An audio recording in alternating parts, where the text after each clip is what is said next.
The Gospel of Mark chapter 1 tells this story of Jesus calling his disciples. This is what the Gospel of Mark chapter 1 verse 16 says. As Jesus walked beside the Sea of Galilee, he saw Simon and his brother Andrew casting a net into the lake, for they were fishermen. Verse 17, "Come, follow me," Jesus said, "and I will make you fishers of men." At once they left their nets and followed him. This is the first time Jesus speaks in the Gospel of Mark. Mark doesn't waste any time. He gets right into it. No genealogy, no birth stories, no magi, no shepherds. He goes straight to the point. And the very first words of Jesus, "Come, follow me." 4 observations from this story, and I hope that when we are done, we will be more in love with Jesus and more aware of him calling us. The first observation, what is Jesus doing first? Well, Jesus is building a team. The first thing Jesus does as he begins his ministry is not announcing that he's running for the office of Messiah. He's not hiring a publicist or marketing company. He's not coming up with a logo. He's not writing a book or buy a building. No. The very first thing Jesus does is he's building a team. If you are going to change the world, you need a team to do it with you. You can't do it alone.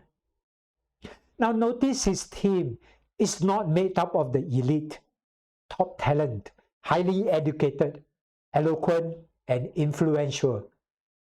The team is not made up of people who have submitted applications either. Rabbis in Jesus' day took applications, but not Jesus. People who take applications are looking for perfect candidates, people with the right skill sets, the right qualifications. But I doubt that there are many people who have the right skill sets and qualifications for what Jesus is calling them to. Think of Peter, Judas. Now, what if Jesus had asked for applications and references? "Hello, I'm calling about Peter." "Yeah, you don't want that guy in your team. Short fuse, angry easily. He will really mess things up for you." Would you give people like that a chance and trust that they will grow and become the person that you want them to be? Jesus doesn't take applications. Instead, he gives out invitations. Had Jesus not done this, where would we all be? Here's a little question I have for you to ponder. Why is Jesus in Galilee calling his team together? Why isn't he in Nazareth, where he's from? Why has he walked all the way to Galilee? Nazareth was a small village of about 200 to 300 people, which means everyone there would have known him. He would have been related to quite a lot of people in Nazareth. You need a team. Why wouldn't you begin with the people you know? Why didn't he begin with his family? Or with his half-brother James? "Hey James, come with me. Let's go and change the world." Why does he begin over here in Galilee? Well, Luke 4 gives us a hint to why Jesus is calling people from Galilee and not from Nazareth, his hometown, his family, his people. Luke 4 tells a story of Jesus going back to Nazareth, standing in the synagogue and reading from the scroll of Isaiah. And when he's done, he says to the people gathered there, "This reading is fulfilled in me." Now, what did they do next? They took him outside and they tried to kill him. You can't trust those people to be in your team if they want you dead. Sometimes when you hear Jesus call and you obey and you follow, sometimes those who are closest to you will not get it. They don't understand, they make fun, they say some mean things, and they try to dissuade you, which is why you can't start with them. You have to build your team away from these people. So Jesus had to walk away from that to people who would respond to his calling. People who aren't necessarily going to be top of your list if you're hiring today for your company, your organization, and your church even. Fishermen, tax collectors. Jesus is calling people who would simply say yes. Second observation. When did Jesus call them? Well, he calls them while they were working. Jesus calls these people while they were working at their workplace, catching fish, mending nets, counting fish. It wasn't as we would like to think how calling happens at church, spiritual retreats. In times like this, worship, where we are all focused, or at a time when you're getting up at 4 a.m. in the morning to meditate on scripture and have the Holy Spirit reach out to you. Often we talk about spiritual life that way, don't we? We say, hey, you need to silence the voices that distract you. So why not climb up Bukit Timah Hill before the sun rises?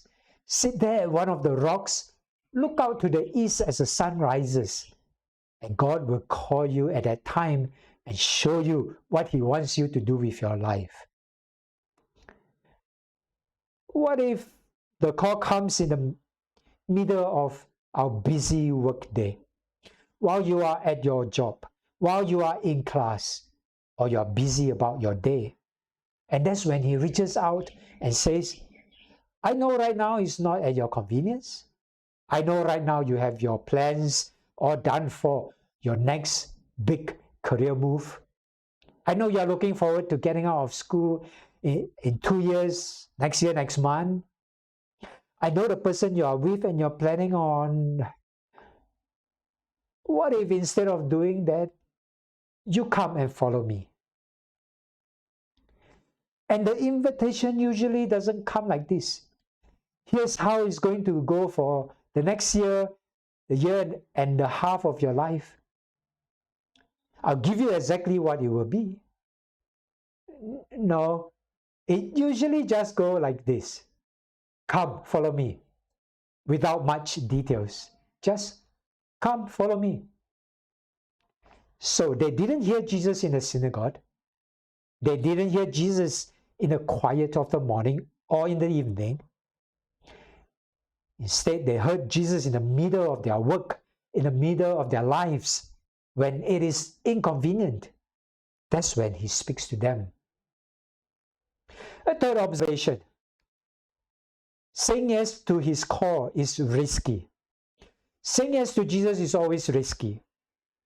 Jesus has never promised us, hey, come follow me, and you're going to be healthy, wealthy, successful, powerful, stress-free, well-fed, popular, safe, admired, loved, liked, appreciated, accepted, and your church will grow. None of that. Jesus also did not say, come follow me. We'll walk around Palestine for 3 years. I'll perform some miracles, make some incredible claims. Then the Romans, in collusion with the Jewish leaders, are going to have me killed in a horrible way on a cross. And then they will come after you. They will persecute you and your family, and you're all going to die. Who's in? No, he simply says, come, follow me. I want to teach you to do something. Something that's going to change your life. It's going to be amazing. I'm going to teach you to rescue people. I'm going to teach you to fish for people. It's not going to be easy, but you're going to find joy in it. Come, follow me. Will it be risky? Yes. But there's more risk in staying in that boat, throwing that net over and over and over again. Is that all you are going to do with your life? Really? No, when we talk about risk, we often talk about risk as risk and no risk, or risk and less risk. But I think we need to think about risk as in this way, as it is always risk versus risk. There may be a risk to our safety answering to his call, but saying no is also a risk, a greater risk, I might add, because of the risk to our inner life, to our soul. Don't be fooled into thinking that there's risk or no risk. Everything is a risk. Is it risky to change your major or vocation? It's riskier to spend the rest of your life doing something that you hate, something that sucks the soul out of you. There's a risk in staying, and there's a risk in changing. There's a risk in ending a relationship, but there's also a risk in staying with someone who is destroying your soul, who robs you of your dignity, of your value. There's a risk in saying, hey, do you want to go to church with me? There's a risk in that. They might say, no. Going on a mission trip is always risky. 2 of our young ladies went to Vietnam some years ago on a mission trip, and it was monsoon season. There were floods everywhere. I was worried for them, worried that they might get stranded, that they might drown, get dengue, die. Isn't it risky? Yes, it's risky. But they have decided to get out of the comfort of their boats, and they have said yes to following Jesus. Say yes to serving, yes to making a difference somewhere, yes to wonder and adventure. Is it going to be safe? No, not really. But there's greater risk in staying in a boat and assume that this is the way life is forever. This life of comfort, clean water, fast Wi-Fi, Netflix on demand, a Starbucks and McDonald's in every corner, an easy life. That can shrivel your soul and destroy your faith. And that is greater risk. It is always risk versus risk. But it is greater risk to not taking steps that's leading to a path of intimacy that God is calling us to. The fourth observation, the disciples obeyed. They actually followed him. They heard his call in the middle of the workday, and they said, whatever you are doing, I'm doing it with you. And they followed him. They followed him. YouTube has these videos of people who have never heard before in their lives, testing the implants or the hearing devices for the first time.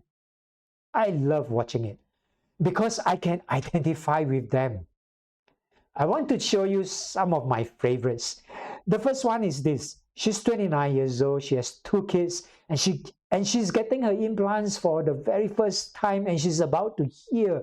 Watch this. It's pretty amazing. It's like so close. There you go.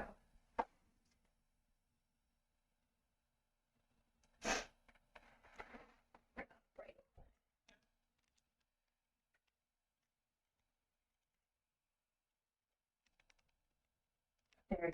It's beeping. So now technically your device is on. Can you tell? Oh, that's exciting. Here, you can put it down for a second. Just get used to the sound. What does it sound like?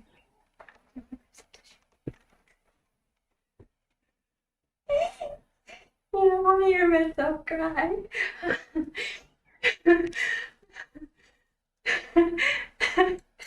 Can you hear me? And you hear your voice? Does your voice sound pretty loud? No, not really. Well, that's good. My laughter sounds loud. Yeah, you'll get used to all of that over time. Well, the second one is this 19-year-old. I love what her mom says to her when she notices she can hear her for the first time ever. Okay, what do you think? How does Hi, it sound when baby. put together? Sounds good. I meant to bring some in here. Let me grab some from next door. I have some in my purse. That's good.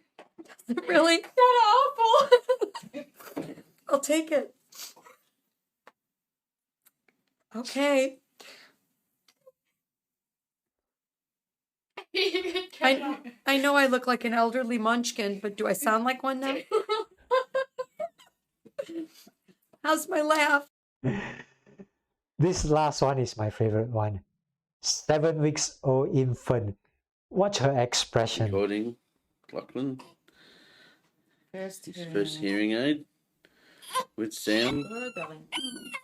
Hello, Lachlan. Here we go. Well, hello. Oh, darling. Oh. Hello. Hi. Oh, Hi. Lachlan. Hello.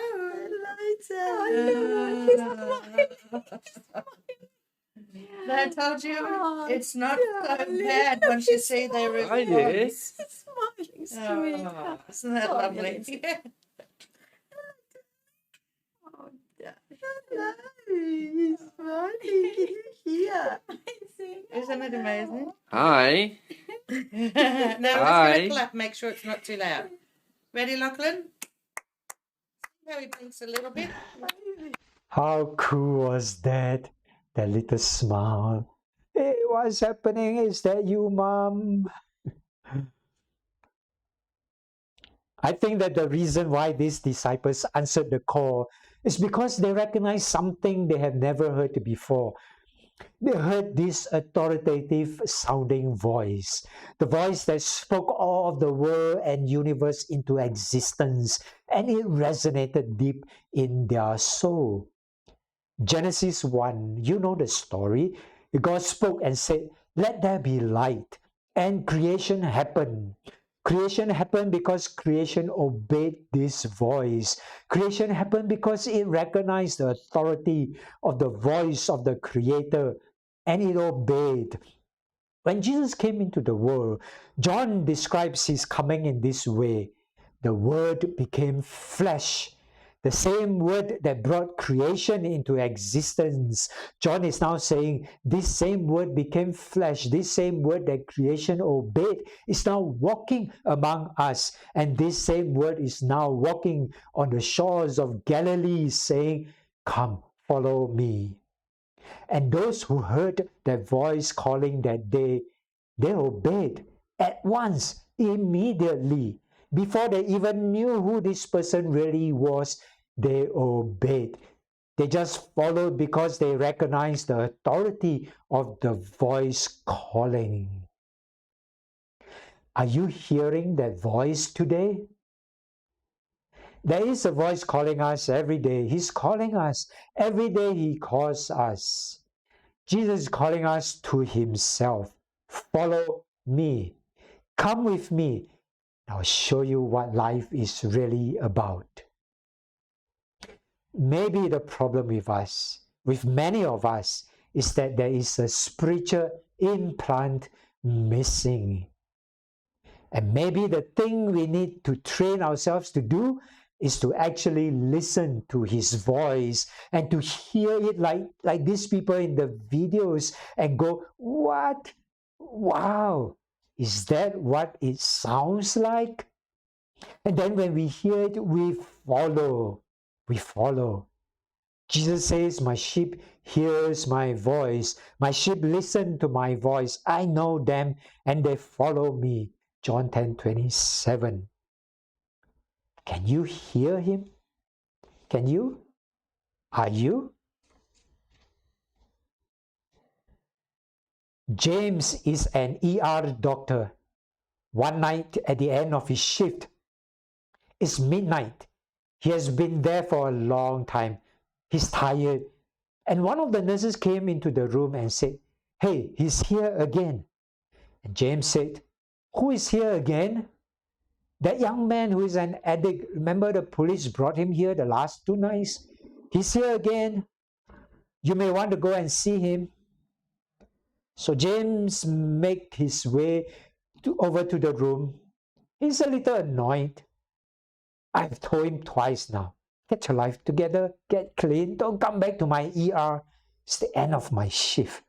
I'm tired, I want to go home." He walks into the room and he gives him the same speech he gave him, the young man, the last 2 nights. "Listen, you're what? 2021, throwing your life away? What are you addicted to? Come on, man, get your life together. Find something to do with your life that gives you meaning." Then James walks out. He goes back to his desk. He starts writing the discharge papers for the young man when he hears a voice says to him, and James said, it is as if Jesus was saying to him, "I've given you 3 opportunities to follow me. Go back to that room. I want you to take care of this guy." So James walks back to the room, tells the young man, "I have been told to help you. Is there anything I can do for you?"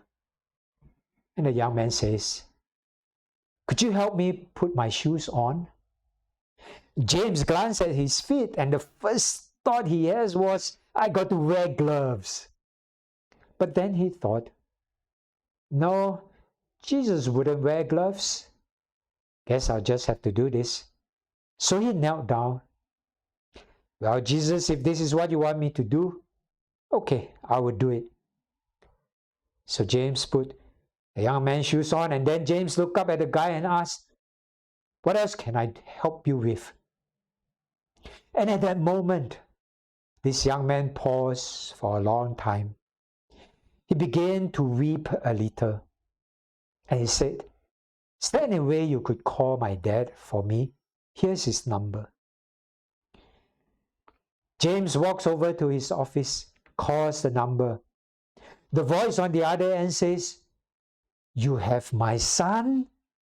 And then that man began to shout, "He's alive, he's alive. They found him," to the people in the house.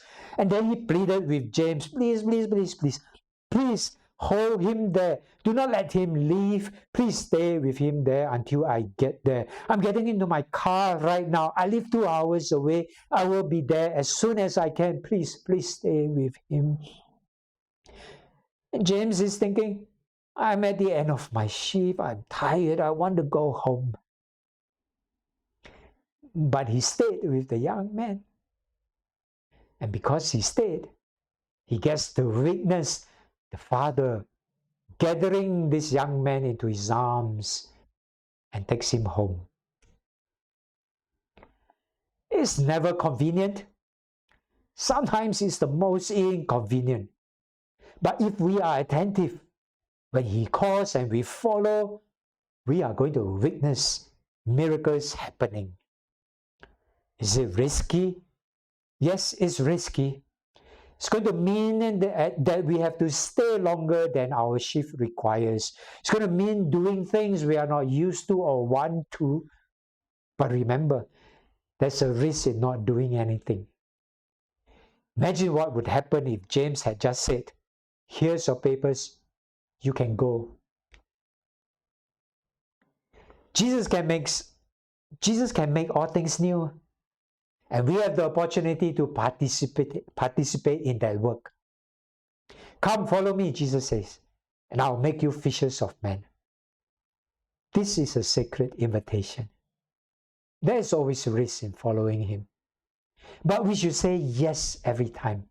For that's when we get to experience the wonder and adventure that he's calling us to. May we all see miracles every day as we respond at once, immediately, to Jesus whenever he calls.